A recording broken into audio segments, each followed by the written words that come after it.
네, 화면이 좀 늦게 뜨네요. 아이고.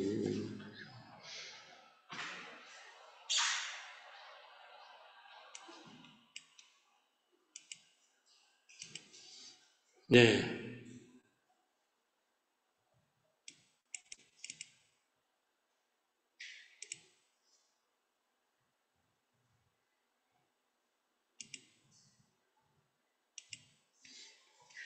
네. 이제 우리가 38주년을 이제 한 주 앞에 두고 오늘 빌립보서에 있는 복음의 진보를 기뻐하고 기뻐하라 하는 그 말씀을 가지고 하나님의 말씀을 전하려고 합니다. 15절, 이제 15절로부터 18절까지 제가 한 번 더 읽고 오늘 말씀을 출발하도록 하겠습니다. 어떤 이들은 투기와 분쟁으로, 어떤 이들은 착한 뜻으로 그리스도를 전파하나니, 이들은 내가 복음을 변명하기 위하여 세우심을 받은 줄 알고 사랑으로 하나, 저들은 나의 매임으로 괴로움을 더하게 할 줄로 생각하여 순전치 못하게 다툼으로 그리스도를 전파하느니라. 그러면 무엇이뇨? 외모로 하나님 하나, 참으로 하나, 무슨 방도로 하든지 전파되는 것은 그리스도니 이로써 내가 기뻐하고 또한 기뻐하리라. 자, 오늘 말씀은 이 옥중서신의 이제 빌립보서를 옥중서신의 입장에서 한번 말씀을 이제 전하고자 합니다. 그 성서에는 옥중서신이 이제 4개가 있죠. 그거는 옥중서신은 바울이 그 마지막 때에 로마에서 한 2년 정도 갇혀 있었어요. 그때에 4개의 편지를 씁니다. 에베소, 빌립보, 골레소서, 빌레몬 이렇게 이제 4개의 서신을 쓰는데 이 출발은 그 빌레몬에게 이제 편지를 쓰는데 빌레몬은 누구냐면 오네시모라고 하는 노예의 주인이에요. 그 빌레몬한테 오네시모를 받아들여라라는 편지를 쓰면서 이 빌레몬서가 있는 게 이제 이 마케도니아 이제 북쪽이잖아요. 그 다음에 이제 남쪽이 아가야인데 아가야에 있는 이제 에베소를 들려가지고 바울은 로마는 여기니까 여기에서 에베소를 들려서 이 빌레몬서 있는 여기 골로새까지 또 갈 것 같으니까 두기고한테 편지를 빌레몬한테 보내면서 에베소서도 들려서 같이 편지를 전해라. 그러니까 한 3통 정도를 쓴 거죠. 그래서 두기고한테 에베소서로 해서 골로새 빌레몬에게 편지를 보내라 해가지고 그 세 군데 교회에 옥에 있으니까 시간이 많잖아요. 그래서 이제 지금 옥에서 쓰는 거예요. 근데 이제 그러면서 또 이 빌립보서는 어떻게 쓰였냐면은 이제 바울이 옥에 갇히니까는 에바브로 디도를 빌립보 교회가 보냅니다. 옥바라지를 하러. 근데 이 친구가 와가지고 죽을 병에 이제 걸렸어요. 그랬다가 이 친구가 이제 다시 낫게 되니까 에바브로 디도를 편에 옥바라지하던 그 친구를 다시 빌립보에 보내면서 오늘 이 빌립보에서 이 옥주인 서신이 빌립보 교인들이 이 서신을 읽게 된다는 거죠. 근데 이 옥에 갇힌 바울이 빌립보 교인들한테 보낸 이 서신의 핵심적인 내용이 기뻐하고 기뻐하라는 거예요.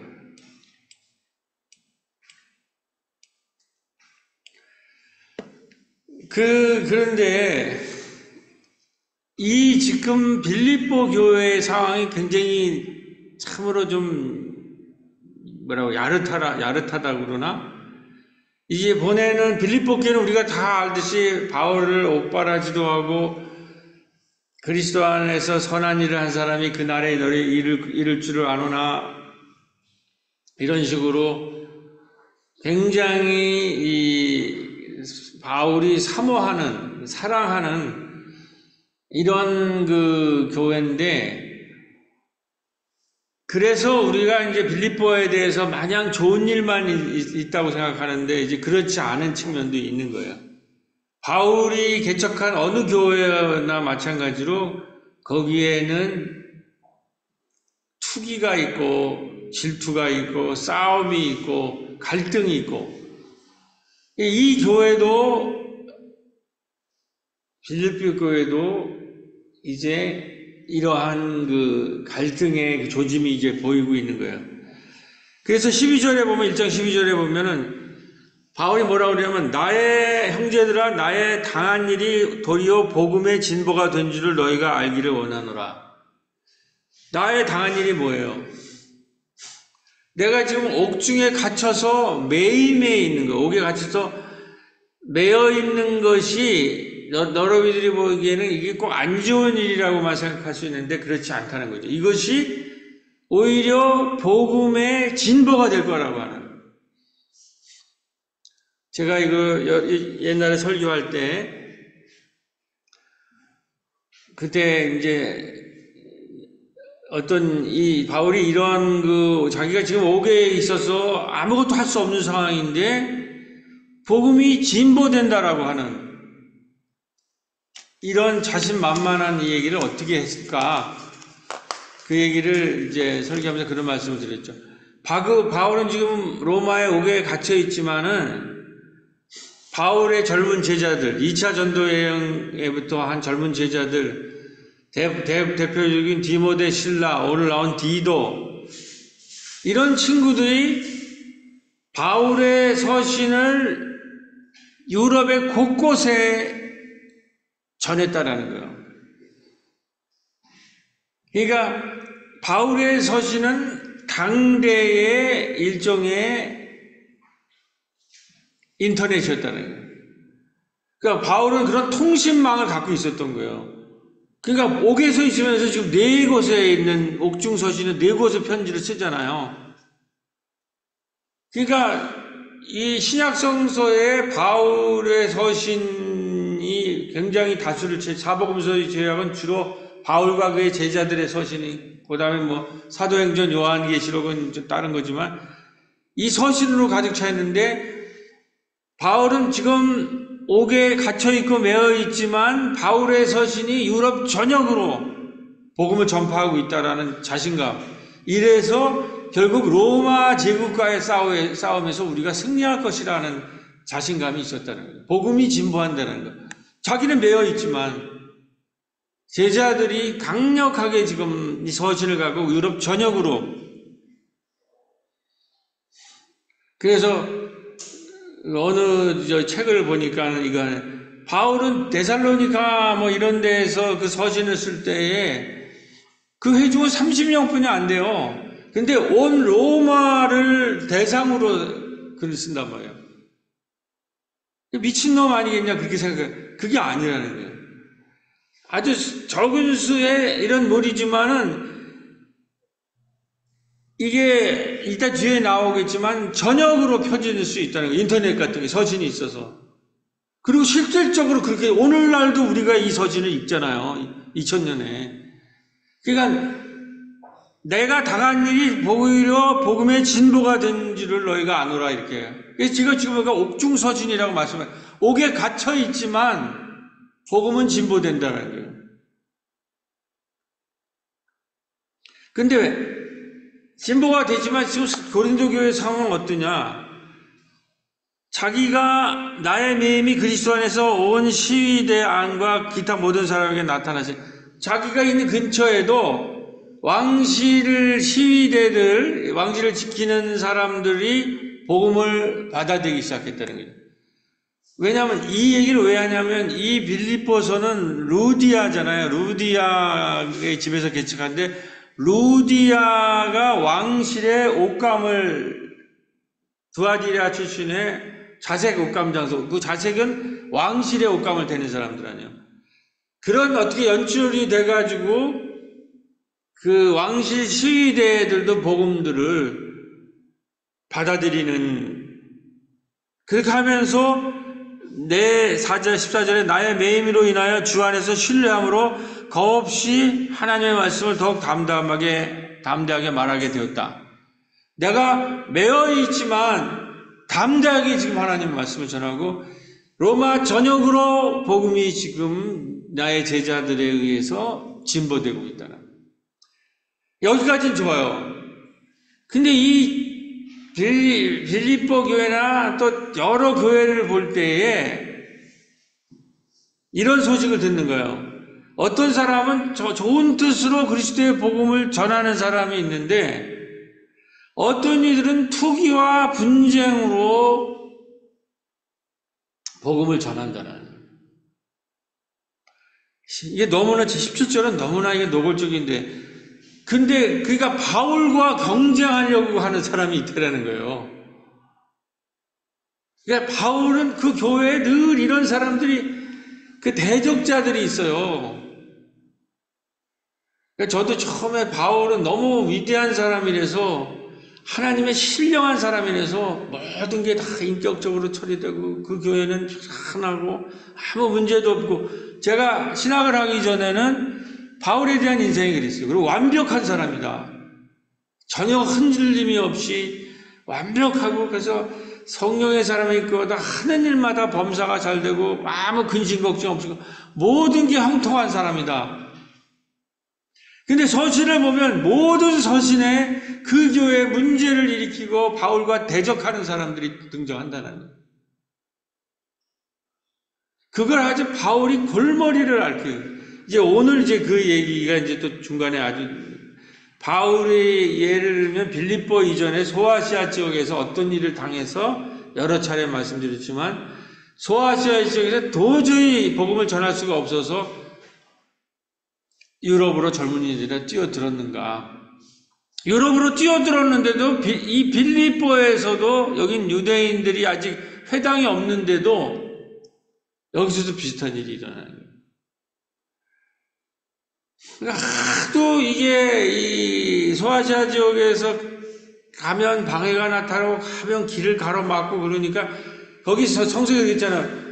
방향으로 성령께서 소아시아 지역에 더 이상 전도하려고 그러는데 길을 가로막고 환상을 보여줬다는 거냐.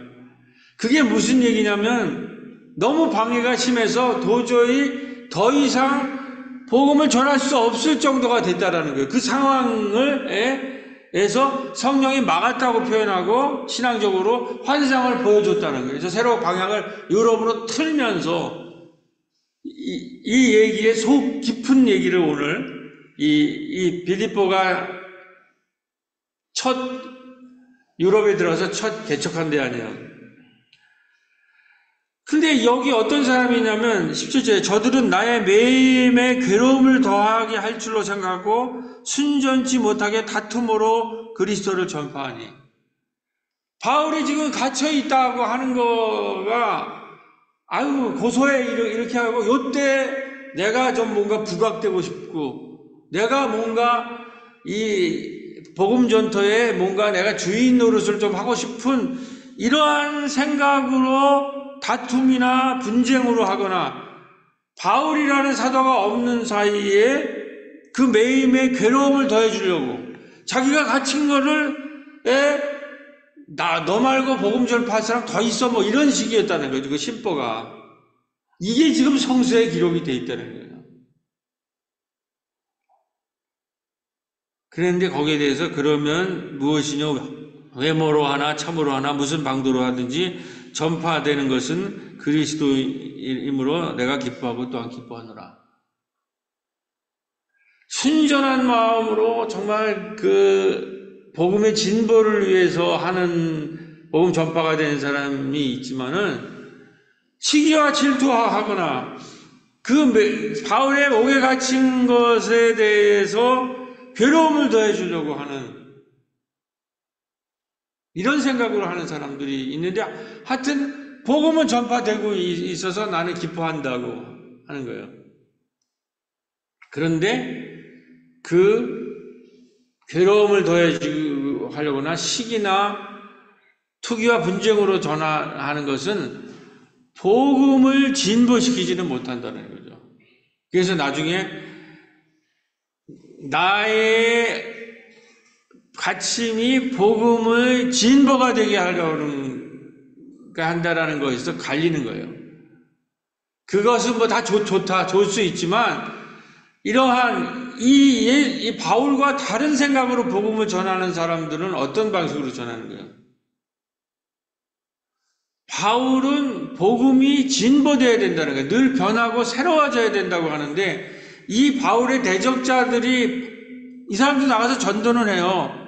이 사람들의 복음 전파는 복음이 진보가 안 돼요.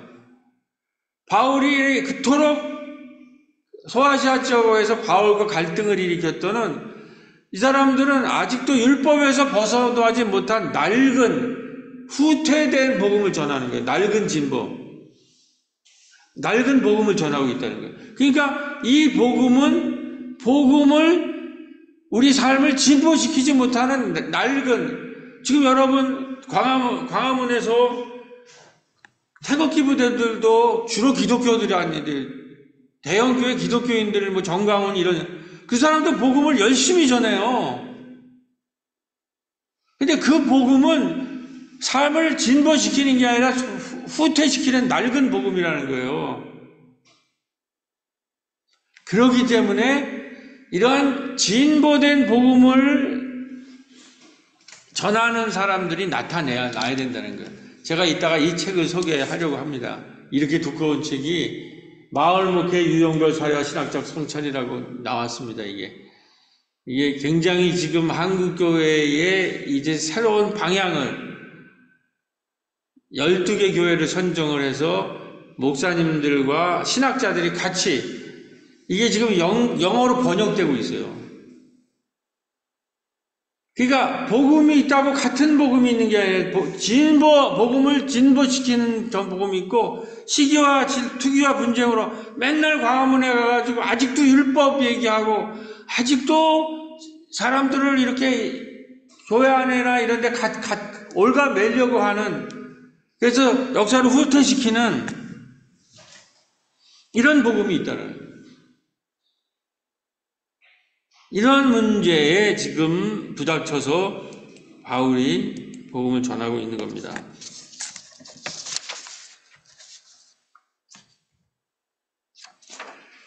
자, 이 낡은 복음과 진보하는 복음을 얘기하려면 여러 번 다뤘지만은 안디옥 사건부터 얘기를 해야 돼요. 오늘 이 빌립보에서 이 얘기를 하려면 우리는 다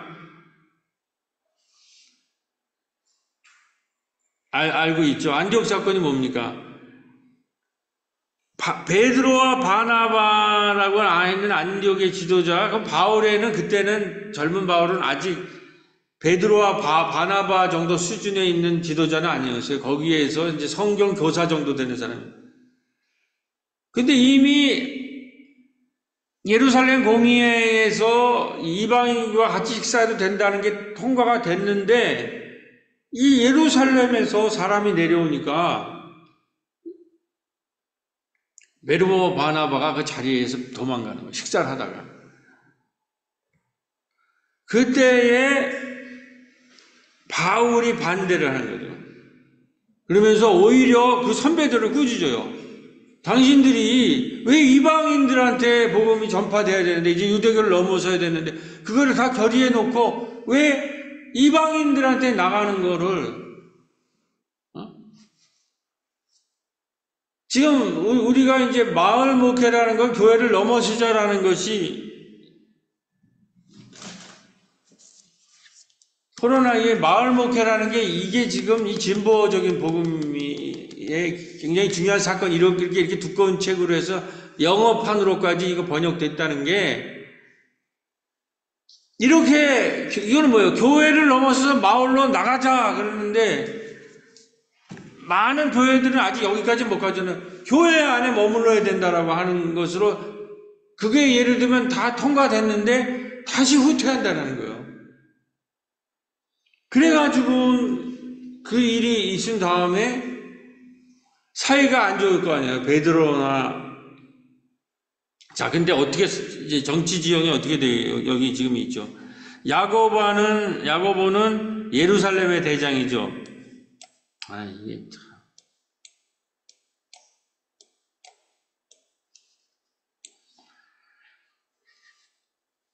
그 다음에 안디옥의 사도들은 베드로와 바나바죠. 근데 바울이 있던 사도회에는 끼워졌어요. 바울은 이방인에게로 이제 나가자는 얘기고. 근데 베드로와 바나바가 우선은 야고보가 법을 어리고 사람을 파경해가지고 이 사람이 다시 유대인끼리만 밥 먹어야 된다라고 이렇게 하는 거예요. 문제의 핵심은 예루살렘에 있는 거죠. 예루살렘에 뭐 법을 먼저 어겼는데 그때 베드로 바나바가 그거에 대해서 저항을 못한 거예요. 그 바울이 저항을 했잖아요. 그러니까 어떻게 됐어요? 바울은 예루살렘 파나 안디옥 파로부터 전부 등을 지게 된 거죠. 이게 새로운 복음을 얘기하는 거예요. 그러니까 바울은 복음이라는 것은 여기서 입장 차이가, 노선 차이가 드러나는 거예요. 바울은 야고보는 아직도 강고하게 유대적 율법주의적인 거고 베드로나 바나바는 어정쩡한 거예요. 이방인도 받아들이지만은 어떤 때는 율법을 지켜야 된다고 그랬다가 어떨 때는 같이 밥 먹으면 안 됐다 이렇게 왔다 갔다 하는 거예요. 근데 바울만 이방인들과 마을로 나가야 된다 이렇게 얘기해요. 강고하게. 이게 지금 시대고 아마 야고보나 베드로는 유대인을 잃을까봐 그런 거예요. 기존에 그렇게 나가면 기존에 있는 유대인들, 교인들을 잃을까봐 막 이렇게 했는데 강력하게 바울은 그게 아니다라고 얘기를 한 거예요. 근데 이게 여기서부터 이렇게 시작해서 1차 전도여행에 바울과 바나바를 짝지어가지고 마가라고 하는 바울의 조카를 데리고 1차 전도여행을 가잖아요. 근데 중간에 마가가 반란을 일으켜요. 무단 이탈을 해버린다고. 그것에 대해서 바울과 바나바는 그냥 데리고 가자 그랬을 때 바울은 안 된다. 이렇게 해서 둘이 갈라서잖아요. 거기에 대한 이제 또 최근에 새로운 해석을 보니까 이 마가라는 인물이 예루살렘파와 안디옥에서 그룹에서 바나바가 한 그룹에서 파송한 사람이었다는 거예요. 근데 바울이 그거와는 다르게 이러한 새로운 노선을 가지고 마을 목회라든지 유대인들을 이방인을 받아야 된다라고 하는 이런 새로운 거를 가지고 등장을 하니까 굉장하게 사실 안디옥파나 안디옥 그룹이나 예루살렘에서 굉장하게 불쾌하게 그걸 불쾌하게 바라보고 있었다라는 거예요. 그래가지고 마가가의 그렇게 중간에서 이탈은 이러한 입김 때문에 마가가 그렇게 무단 이탈을 했다는 거예요. 그것은 그러니까 바울의 새로운 등장에 대한 굉장히 불쾌한 그 양쪽 진영의 신기를 반영한 거다. 이런 해석도 등장을 하고 있습니다. 지금 우리 마을 목회 등장에 대해서도 비슷해요. 교계의 전반적인 부름에서 지금 우리 장신대에 맡겨둔 한국일 교수나 특히 선교학하는 선교적 교회 하는 그룹들은 굉장히 찬성을 해서 이분들 이 학자들 중심으로 이렇게 책을 학자들이 우리 마을 목회하는 거를 제대로 연구해 줘가지고 대한기독교 서회에서 가장 권위 있는 데서 출판하고 영국에서 번역을 하는 영국의 학자들이 이렇게 이걸 인정하는 것이 있지만 우리 교단은 총회가 이걸 선정을 했죠. 그래서 아직은 이게 일반화가 되지 않았어요. 아직도 전통적인 낡은 복음으로 그저 머물러 있자고 하는 사람들은 뭐야, 교회라는 건 그냥 사람 교회 많이 모이면 장땡이지 무슨 마을이고 이런 거 필요 없어. 이러한, 그리고 아까 말했듯이 그런 걸 이제 폄하하고 오히려 시기하고 질투하면서 전한다든지 마을 목회에서 괴로움을 더해 주기 위해서 하는 그런 그룹도 있다라는 거예요. 근데 여기서 중요한 거는 이 사건으로 말미암아서 그러니까 그 선배의 예루살렘의 야고보는 처음부터 바울을 괘씸하게 여겼고 바나바와 베드로까지 이렇게 불편하게 느끼면서 바울은 예루살렘과 안디옥으로부터 독립할 수 없는 독자적인 길을 갔을 뿐이 없었다는, 그게 지금 이 서신과 바울의 아주 핵심적인 지금 이야기랍니다. 그래서 그 독자적으로 하기 위해서 독자적인 독립선교로서 바울이 등장하는 것이 바로 디모데 신라와 함께 유럽으로 뛰어든 거예요. 그래가지고 첫 빌립보에서 이때부터 바울은 독립적이고 독자적인 유럽 선교부터는 독자적인 자기 노선을 가요. 그 독자적인 노선이라는 게 뭐냐?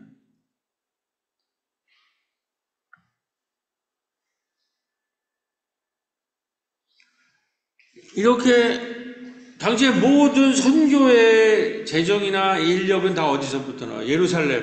예루살렘보다는 사실 이방 선교는 안디옥이 갖고 있잖아요. 안디옥 교회가. 근데 안디옥과 바울이 갈등을 일으키게 되니까 바울의 모든 선교적 지원이 다 선교사로 파송되는 지원이 다 끊긴 거예요.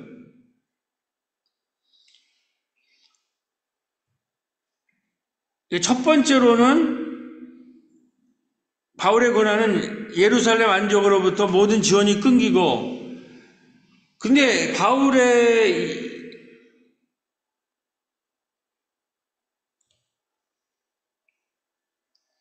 바울은 유대인으로부터도 엄청난 박해를 받았어요. 그러니까 양쪽으로부터 공격을 받는 거죠. 그러니까 새로운 일을 하는 사람들은 늘 이렇게 온갖 갈등과 돌판 매질을 맞으면서 그 새로운 길을 완성하는 거예요. 그러니까 제가 옛날에는 바울은 정말 성령의 사람이기 때문에 아무런 갈등이나 인격적으로 활동하고 아무런 풍파도 없이 모든 게 다 순조로울 것이다. 근데 이게 다시 보니까 여기 1차 전도 여행지거든요. 근데 그 1차 전도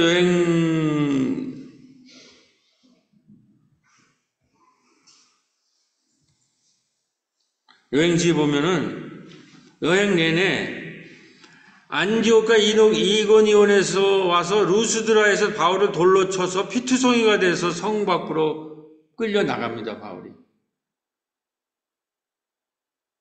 그래서 이런 수많은 돌팔매를 부활신앙으로 이겨 십자가 부활의 핏값으로 갈라디아 교회가 개척됩니다.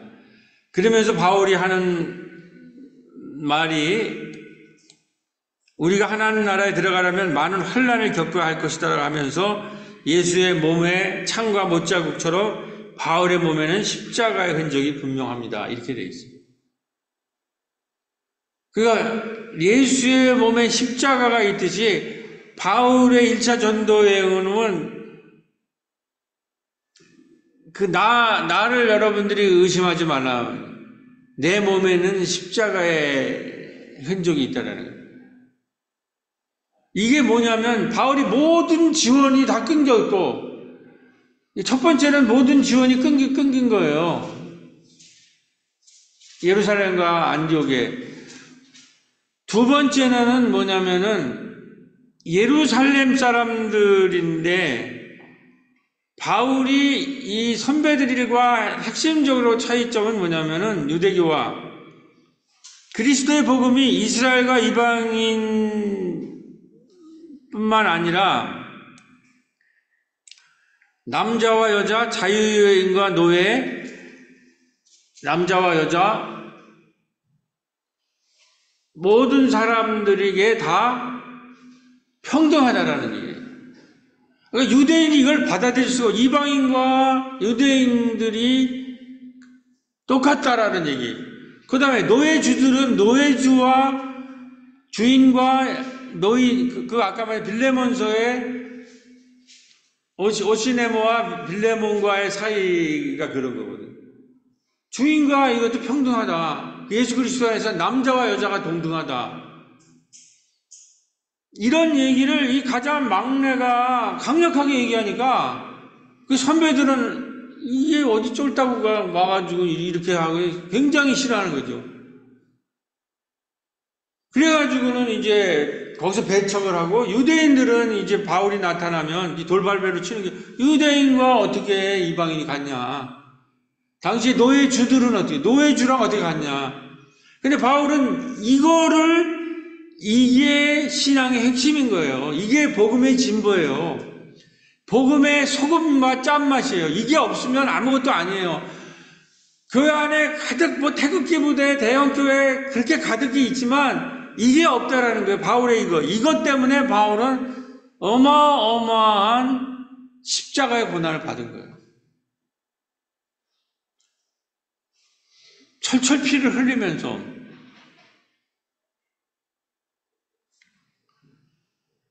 그래서 나중에는 어떻게 돼요?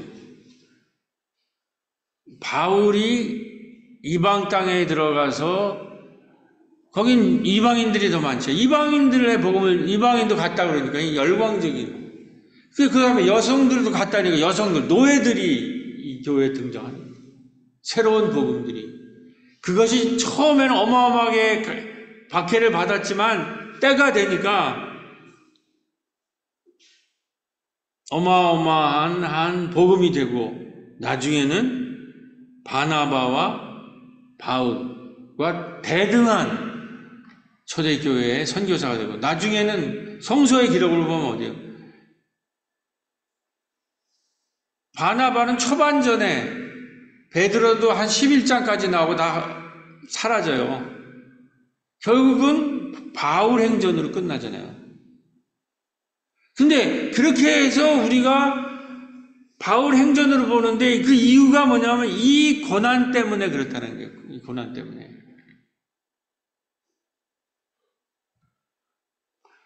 그러니까 이 빌립보 오기 전까지는 바울은 천하를 어지럽히는 사람이 그래서 모든 사람이 저놈 쫓아내라는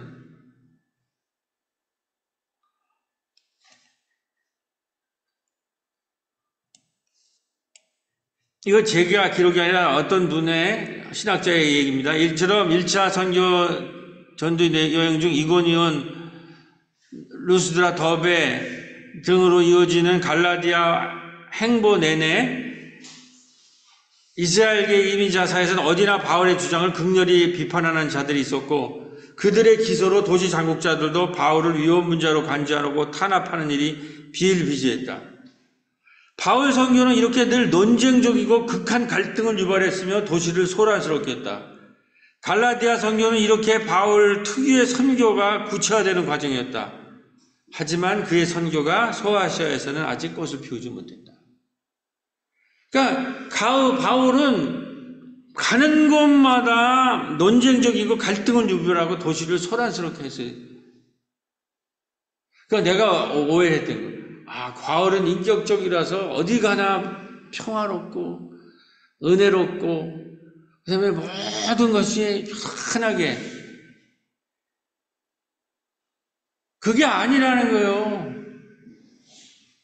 바울이 전한 옥에 갇혔고 복음을 전하는데도 자기의 다른 방향의 복음을 전하고 오히려 바울이 그 거기에 있는 걸 더 고통스럽게 만들기 위해서 복음을 열심히 전하는 이런 가운데에서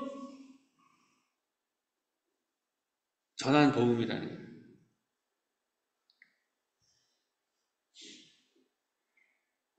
그렇기 때문에 형제들아 내가 당한 일이 도리어 복음을 전파에 진전이 된 줄을 너희가 알기를 원하노라는 빌립보서 1장 12절 말씀은 바울은 이 전도 내내 교회 밖의 외적과 싸워야 됐어요.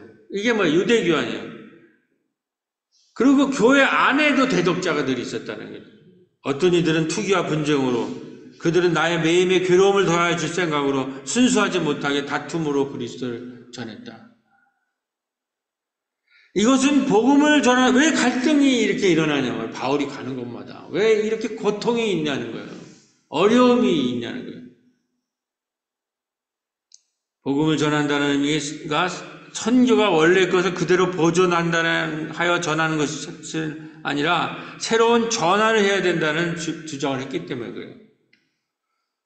복음이 그냥 보수적인 거, 그냥 있는 거를 그대로 유지하려고 하는 거, 유대교의 율법을 그대로 두고 그 불평들, 노예와 주인, 남자와 여자, 유대인과 이방인 사이에 그 불평등을 그대로 두고 전하지 않은 것이 이 선배들의 입장이었다면 바울이 그걸 철폐해야 된다는 거예요. 새로운 얘기를 하니까 힘든 거예요, 이게. 그 속에서 복음의 진보를 얘기를 하고 있는 거라는 거예요. 자, 이제 대충 아까 얘기를 했지만은,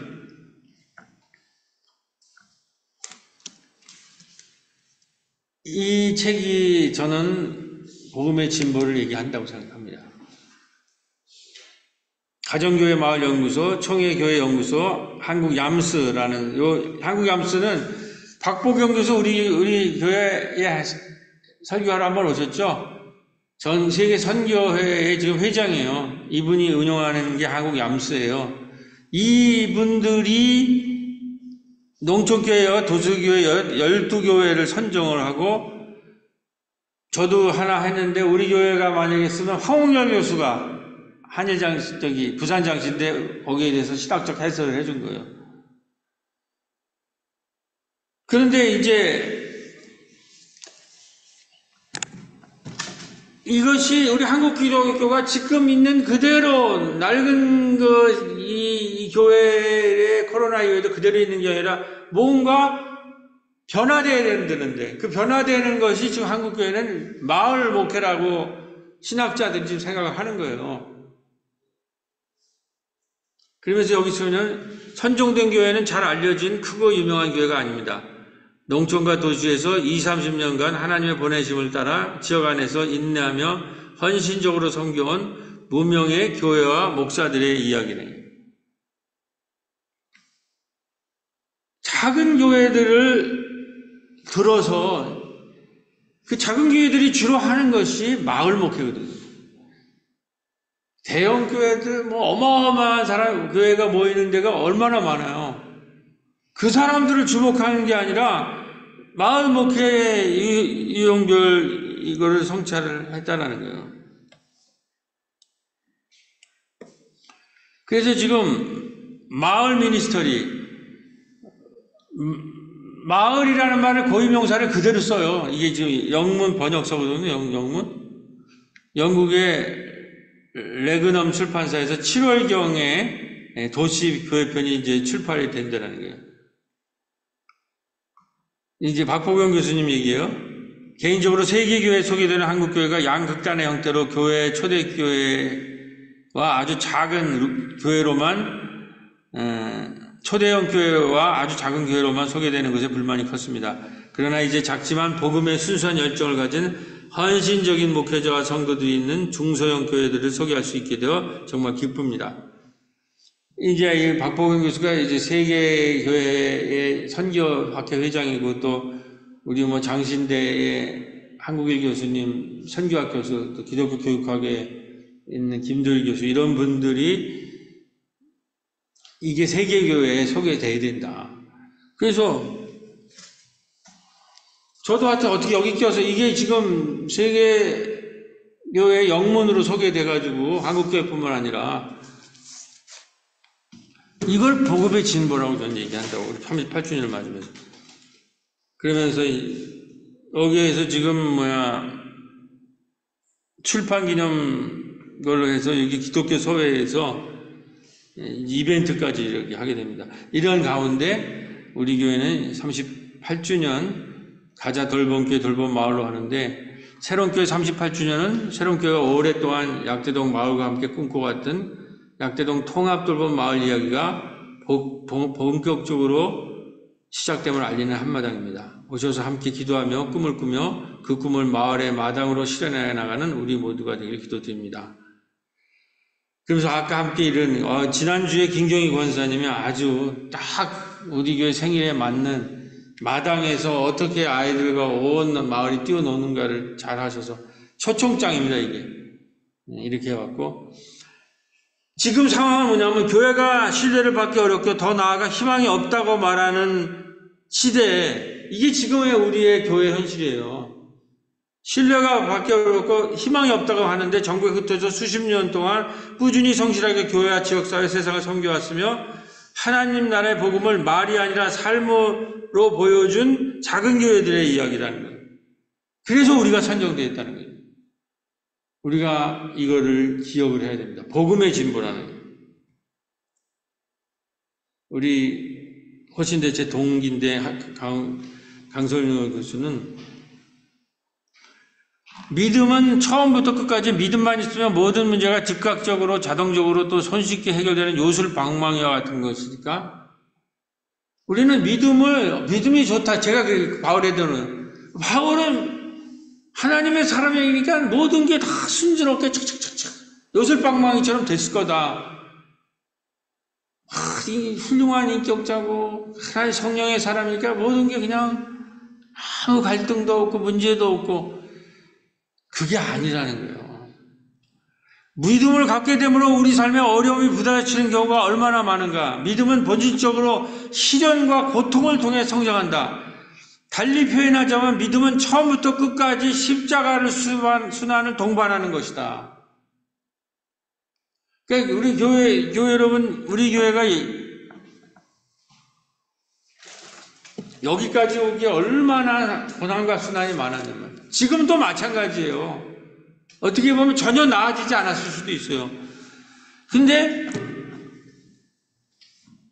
값싼 은혜는 싸구려 은혜는 헐값의 용서, 헐값의 위로, 헐값의 성만찬이다. 그것은 교회의 무진장한 저장고에 몰지각한 손으로 생각 없이 무한정 쏟아내는 은혜이다. 그러나 대가나 값을 치르지 않고 받는 은혜다. 이거를 이제는 우리가 생각해 볼 필요가 있습니다.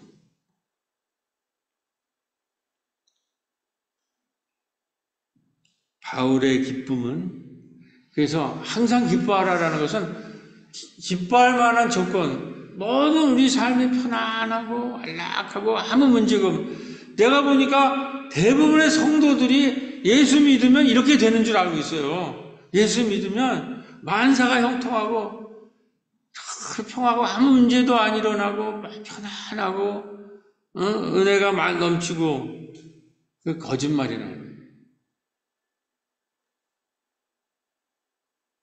예수를 믿었을 때에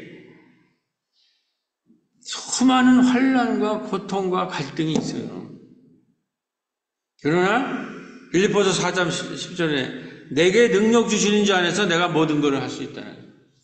그 고통과 고난과 갈등 가운데서 내가 능력 주시는 자 안에서 모든 것을 할 수 있다라고 하는 복음의 진보를 믿고, 복음의 진보를 굳게 믿으면서 기뻐하는 거, 항상 기뻐하는 거, 감사할 수 없고 너무나 힘들고 고난스러울 때에 내게 능력 주시는 자에서 모든 걸 할 수 있다라고 하는 복음의 진보를 믿고 감사하고 기뻐하고 또 기뻐하는 것. 이것이 빌립보서에서 오늘 38주년을 한 주 앞에 두고 우리 새롭게 교우들에게 전해주는 사도 바울의 말씀인 줄로 믿습니다. 다 같이 기도하시겠습니다. 주님, 38주년을 앞에 두고 저희를 위로하고 격려하는 마을목회 유영벌 그 책이 발간돼서 한국만 아니라 온 세계에 이 복음이 알려지게 되었습니다. 우리가 이 복음의 진보를 믿고 전하기 위해서 얼마나 많은 고생을 했고 얼마나 많은 눈물과 힘이 들었는지 모르지만 때로는 복음을 포기하고 싶고 복음을 십자가를 내 동댕이 쳐보고 싶을 때가 한두 번이 아니었지만 주님 성령께서는 우리를 이러한 방식으로 위로를 합니다. 이제 38주년을 맞이하면서 우리 앞에는 이제 통합 돌봄 마을이라는 우리가 꿈꾸고 꿈꿔왔던 그런 마을이 이제 출발되는 아주 중요한 기점에 서 있습니다. 저희들이 오늘 주신 말씀에 따라 우리가 여러 가지로 힘들고 어렵지만 어떠한 상황 속에서도 나에게 능력 주시는 자 안에서 내가 모든 것을 할 수 있다는 믿음으로 기뻐하고 기뻐하라는 그 말씀에 따라 주님 이 복음의 십자가와 진보를 믿고 온 어린아이, 청소년, 어르신, 교인 모든 마을이 합심하여 서로 통합적으로 돌보는 약교동 마을 공동체를 만들기 위해서 이제 38주년을 기점으로 힘찬 출발을 알리는 그런 아름다운 새롭게 38주년이 되고 많은 또 이웃도 초대하여 그 기쁨을 기뻐하고 기뻐하며 함께 나눌 수 있는 아름다운 30주년이 다 될 수 있도록 저희들과 함께하여 주옵소서. 모든 말씀 우리 주 예수 그리스도 이름으로 주에서 간절히 기도드려 싸움나이다. 아멘.